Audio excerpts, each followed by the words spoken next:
There we go. Flattened a building where Tehran's 88-member assembly of experts reportedly had gathered to choose Iran's next supreme leader on Tuesday. Iran says the building was empty and the council met virtually. Ayatollah Khamenei died Saturday in the initial strike of the war, and his son is said to be the leading choice to take over. CENTCOM announced there are more than 50,000 American troops deployed in the region. Tuesday, President Trump said Israel did not push the U.S. into war with Iran. We were having negotiations with these lunatics, and it was my opinion that they were going to attack first. They were going to attack if we didn't do it. So if anything, I might have forced Israel's hand. Israel continues to strike sites in Tehran, including storage missile launch facility.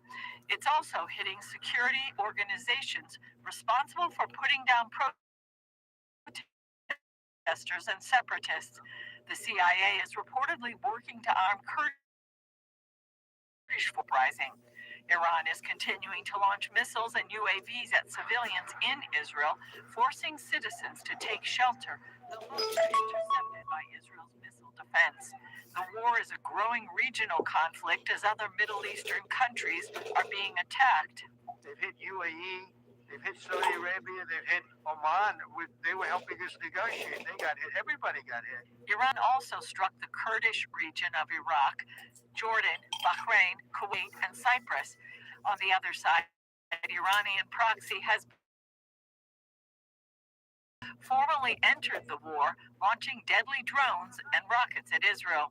Hezbollah is basically, it's the Lebanese branch of the Iranian Revolutionary Guard. Inside Hezbollah, there were sort of liaison officers of the IRGC with the past from Damascus, and now much less, who were actually giving the orders inside Hezbollah at every single level. They're totally under the control of the IRGC. Israel warned civilians in southern Lebanon to evacuate certain areas as it launched a ground operation into the region.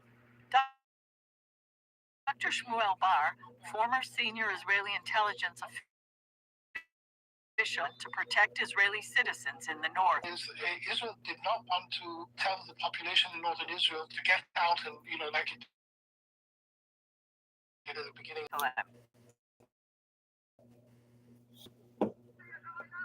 Israel flattened a building where Tehran's 88...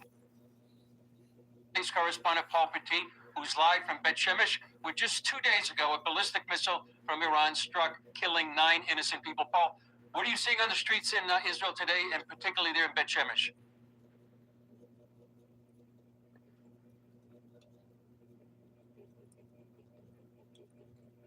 Missile from Iran. Let me show you around here. This is what remains of it.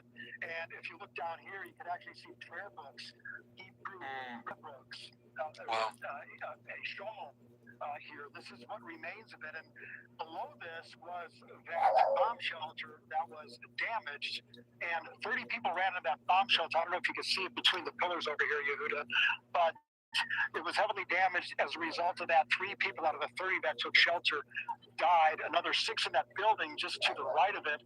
And this is a home as well. So 9 people died here, more than 50 injured. And it's a tight-knit community, as you can imagine, Chris. And the other thing is there's a lot of Americans here. A lot of Americans take Aliyah in Bet Shemesh because of the Orthodox region that's here. And so it's devastating to America as well as those in Israel as well. And of course, earlier that day on Sunday, when this hit about 2 p.m., about 12 hours earlier, another ballistic missile hit in Tel Aviv, killing 1 person there. So all in all, 10 dead, up to 700 that have been injured. What about attacks so far today? I know on your way to the site, there were several sirens and air raids. Are you seeing anything on the ground right now? And what's the sense from the residents in Bet Shemesh? How are they feeling? How are they doing? Nothing on the cover on one occasion and take cover, and on the way here, another one went off, 2 more. So it's really been pretty much every hour, it seems like, an air raid siren going off. And if you can see the building over there, we actually took cover in that blown out building from the missile that actually hit here on Sunday. That's been our cover. and it's been ongoing. Now, we did learn earlier today that a joint, and whether it's joint or just happen to happen at the same time, a Hezbollah rocket as well as an Iranian rocket landed in central Israel. It's my understanding only a handful of people were hurt here in that incident, no deaths, which is another thing that's pretty remarkable if you consider the amount of missiles that have been shot this way. Now, to your question about what it's like here, again, this is a tight-knit community, even though it's a little over 100,000 because it's a Reddy community, it's an Orthodox community, and everybody knows everybody type thing. And so they're not used to seeing things like this. They're not used to seeing this kind of devastation. We're having rabbis that were coming in and out of here, and other people just looking at that, pondering, sort of taking it all in, that something so devastating happened in their own backyard. Yeah. What are you hearing in the wider war right now, Paul, concerning the Iranian Navy and some of the attacks that the U.S. and Israel are continuing to hit in Iran? Finished. So he's going to continue to pound, and he said we're not even close to giving an all-out effort in this. So everybody, like Trump points out, is going to be less than that. The Israeli and the U.S. forces. So obviously they have an upper hand here. The question is, how long is this going to take? How long is this going to be dragged out? Not only here in Israel, but the surrounding Gulf states, which, as you know, Chris, Iran has attacked just as much as Israel over the last several days. Yeah. Paul, give us a sense from some of have you spoken to any of the families or any of the relatives of anyone? I mean, we know we have a connection to Tamir, who lost both his mother and his brother in this attack in Bet Shemesh. Is there any outreach happening with the families, or have you heard anything regarding how they're doing? If I got that wrong, 360.com. And what they do is help people in need. So now people are coming together because these homes, as you see here, this has to be rebuilt. Everything you're seeing behind me, these were homes. This was a synagogue. And not only does they need money to be rebuilt, the people that are displaced and those that are injured are also needing some help, are also needing some direction to kind of carry them through this devastating time. And you hear stories, the rabbi that I spoke with, his teenage son played basketball with one of the victims here, who I believe was a 16-year-old. So this is hitting hard here. This is something you hear about, you read about, and like anybody, but when it happens here, right here in your own backyard, it takes on a totally different meaning. But as we know, these people are resilient. One woman told me, even though they don't like to see this, they have a forgiving heart. They somehow understand, which is maybe for a lot of our viewers beyond comprehension when you see things like this. Somebody was holding this in their hands when that bomb came down here at 2 p.m. Sunday. Ministry, I think, is Rabbi Tuli Wise, you might have talked to, a great organization in the war so far. Thanks. So we want to bring in Goldie Gamari. Goldie is an Iranian-born activist. She's a lawyer. She was a Canadian lawmaker, and she's Anna Kasparian really came at you. I mean, she's from the Young Turks, and it was almost like a scorched earth kind of situation, calling you a warmonger and just attacking Israel. And so in her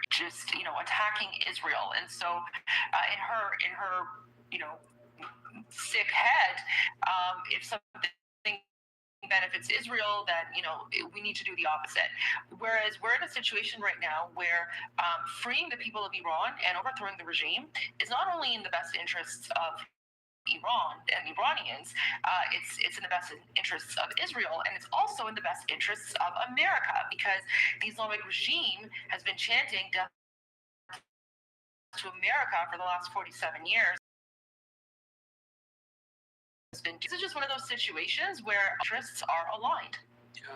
Goldie, I would recommend that people not only watch this program, but the Islamic regime through its proxies, Hezbollah, murdered 241 American servicemen in Lebanon, and of course during the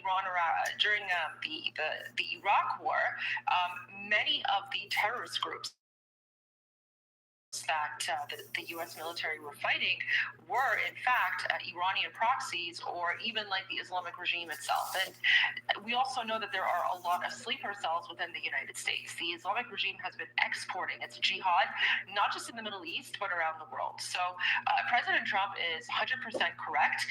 Going after the Islamic regime, toppling the Islamic regime, exterminating the Islamic regime is America first, and it is putting the interests of Americans first. And this isn't starting a war, this is ending a war that the Islamic regime began 47 years ago. Goldie, you're an attorney, so another claim that's been regime change, right? A war that's run at Israel's behest to turn it into some sort of unchallenged hegemon of the Middle East. So do you believe the U.S. is building an Israeli empire? Absolutely not. If anything, the regime change was back in 1979 when Jimmy Carter helped the Islamists and the communists overthrow the Shah and, turned our country into a 7th century Islamic hellhole. Ever since 1979, we Iranians have been fighting to overthrow the regime and to reclaim our country.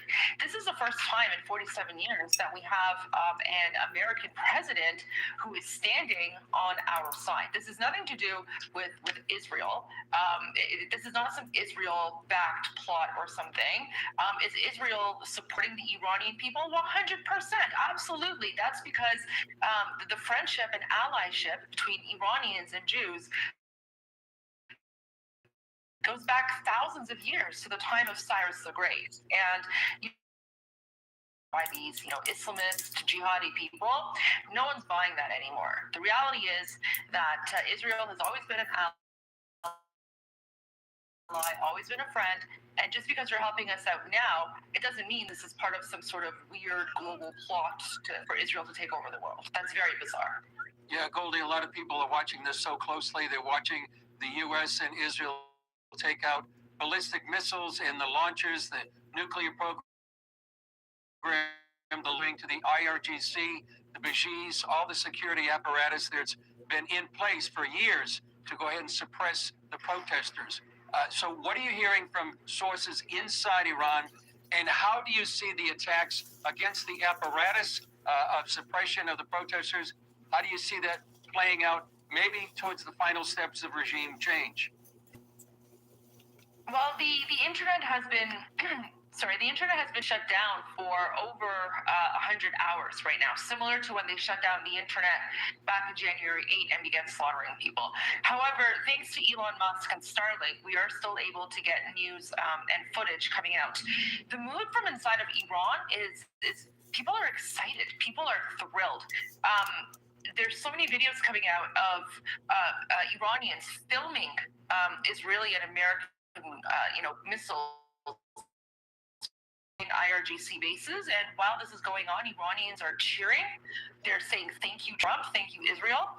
The best analogy that I've seen so far is when Iranians said, The U.S. military, the IDF, "We are all united under His Royal." The U.S. military, the IDF, "We are all united under His Royal Highness, the Crown Prince of Iran, because we are all united under His Royal Highness, the Crown Prince of Iran, because he's the only person that we trust to lead us through this transition from a dictatorship to a democracy."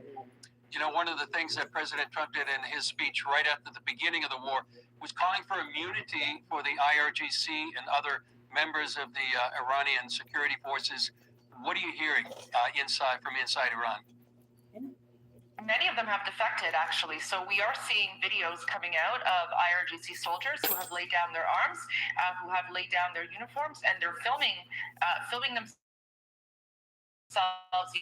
filming their uniforms, and they're saying to their friends, they're saying, "We encourage you to lay down your arms, stop fighting for this Islamic dictatorship, take the side of the Iranian people." And His Royal Highness Reza Pahlavi, he's also made it very clear, anyone who defects and takes the side of the people, as long as they don't have the blood of innocent Iranis on their hands, they'll be fine, full immunity. And anyone who is a criminal will have to seek in social media, your post, very emotional post, which is unusual for you because you're a very composed person, about your just thanking the Jewish people, the IDF, for sitting in bomb shelters and for being willing to take on this fight. And I just wanted to say, I want to commend you for your work online and on your social channels. You're a real champion for this. Before we close. Thank you so much for that. Yeah, I mean, all I can say is thank you. I know, like, I was just watching the previous report. We've also seen, heard, terrible news of innocent Israelis who've lost their lives at the hands of Islamic regime missiles. May their memories be a blessing. I'm just so grateful to everyone in Israel for helping to liberate us, and I can't wait until Iran is free and we can go back to being the allies that we used to be. Organization Operation Blessing. So they have been civilians facing mass displacement and suffering. CBN is ready through Operation Blessing to deliver prayer support, emergency food, humanitarian aid, and the hope of families whose lives have been upended by conflict. So we've got a graphic up here that it has a QR code on it. Go ahead and shoot that with your phone camera, and that'll take you to a landing page. You can also scroll below here on YouTube, and there's a donate button there as well if you want to participate in what we're doing through Operation Blessing. Yeah, and earlier today, our CBN News senior correspondent, Julie Stahl, spoke with the IDF international spokesman, Nadav Shoshani, about during Operation Roaring Lion. Here's an interview with Julie Stahl and Nadav Shoshani. I guess we don't have that right now. Well, then, Joshua, I want to talk about Goldie. She's quite the in it, but she gets so emotional. She does. About thanking the Israeli people for what they're doing for the people of Iran. It's true. It's very, and in that video, she just barely showed a little bit. I haven't edited there. She didn't. But it just shows you how, she's living in Canada. Yeah. She can't go to her home country that she was born in. Yeah. And so for her, this really hits home, and for her to then say thank you to the Jewish people, to the IDF, it was really touching, and it does show you. And for the viewers at home, you should, like Chris said, definitely go and find that video. But it shows you how real this situation is for so many people outside of Iran. There's a huge Persian population in Europe, across the UK. You're seeing demonstrations in front of the Iranian embassies all over the world. Like this could be more of a homecoming. Exactly. Yeah, and there's a lot of Iranian Israelis or Iranian-born Israelis that are living here. And just as I introduce this interview again with Nadav Shoshani, just to let you know, Shoshani is related to a town in Iran called Shushan. So his father was from Iran, or his grandfather perhaps from Iran. But here's that interview earlier today with Julie Stahl and Nadav Shoshani.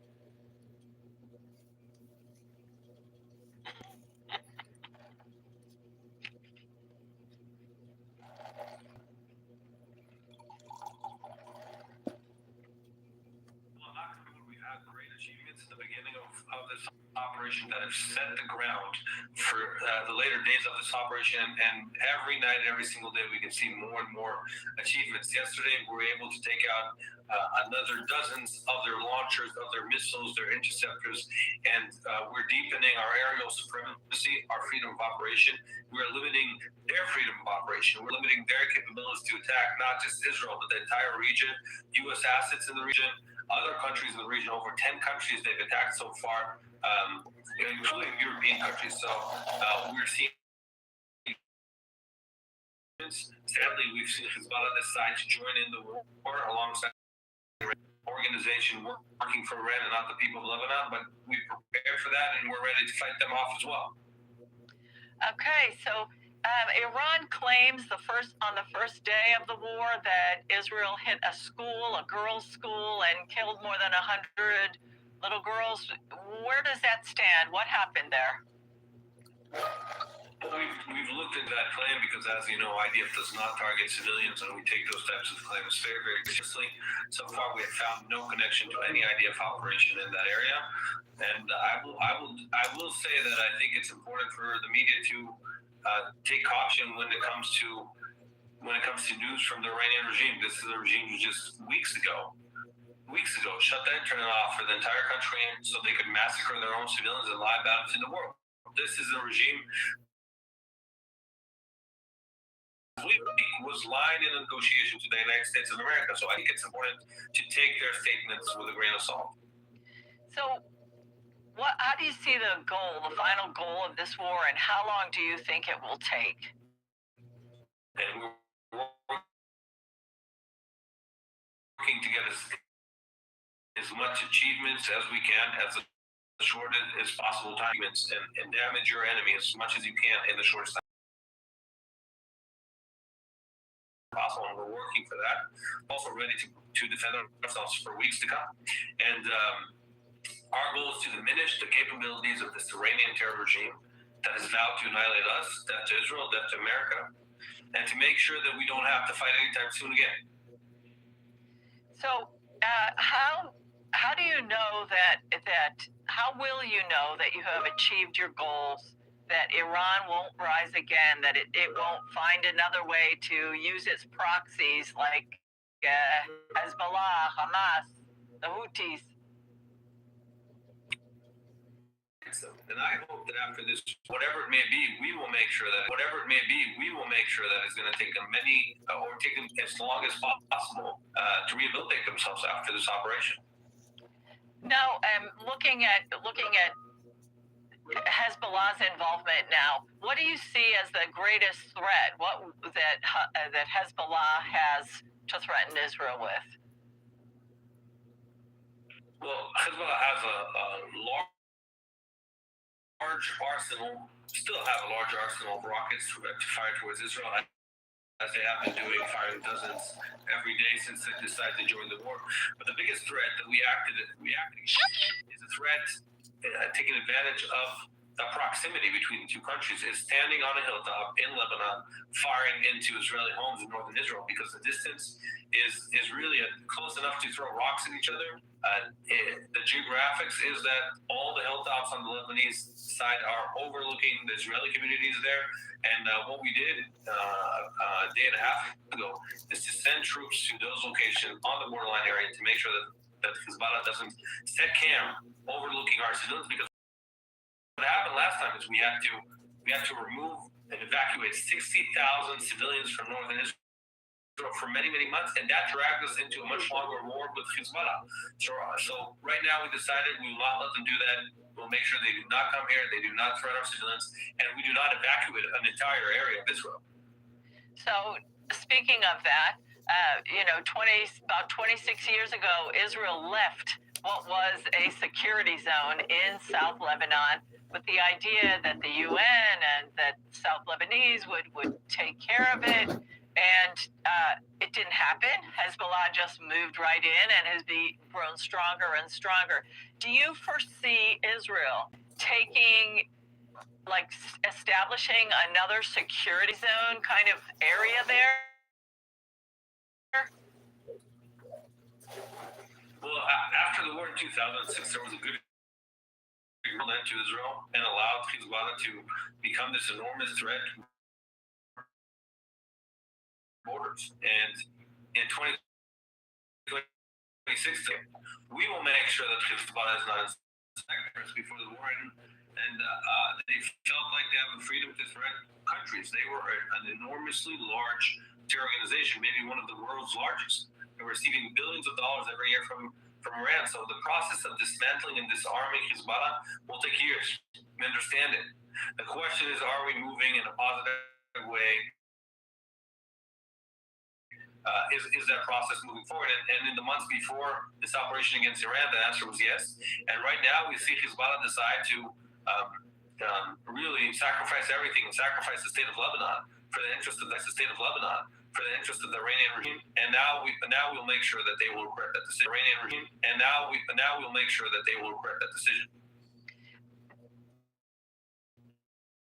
Can I ask you, what part, we have the Iron Dome, there's talk of starting to use the Iron Beam. What part is technology playing in the war and defending Israel? Well, as I know a lot of people in the United States are watching this show, it's what we've learned in the last 5 days is that Israeli-American technology and Israeli-American pilots have really dominated the joint